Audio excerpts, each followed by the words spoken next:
I was so happy to be there and to be able to give back, and I was doing combat communications. So being able to make sure that the computers were up, the phones were up, that people could get the help they needed. For me, it was really rewarding. My husband is currently on active duty. He's actually an Air Force recruiter in Cherry Hill, New Jersey, and we have 4 amazing children. I was 20 years old and I got orders to Iraq. So I had 1 week to prepare to leave.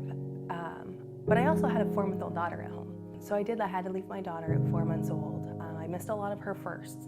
I missed her first words. I missed watching her crawl. I missed her first Halloween, her first Thanksgiving. And that's time I'll never get back. So for me, it was really difficult, but I think it allowed me to be a better parent later in life. So when our youngest son was, I would say 6 months old, I was a stay-at-home mom.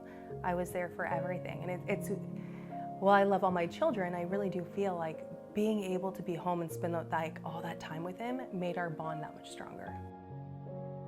I do remember there was about a 6-month period where my children were back in Oregon with my family while I was working. And when I finally came home to pick them up, it was probably a month or 2 before my children wouldn't freak out when I would walk out of the room.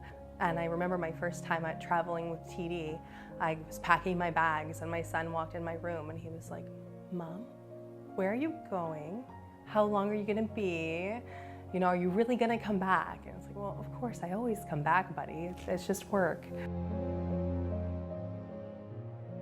When I was in the military, we did a lot of traveling in Asia. So I spent a lot of time in Thailand, the Philippines, Malaysia, and we witnessed a lot of really horrific things like human trafficking. And when you see human trafficking firsthand and you know what's going on, but you can't do anything about it, it really eats at your soul. And I think that's one of the things I love about TD is because I'm in this financial crimes group, it also includes human trafficking. So when we find things regarding human trafficking, I'm able to escalate it, and I feel like now I'm able to do something. I'm now kind of enabled myself to be able to help in that front.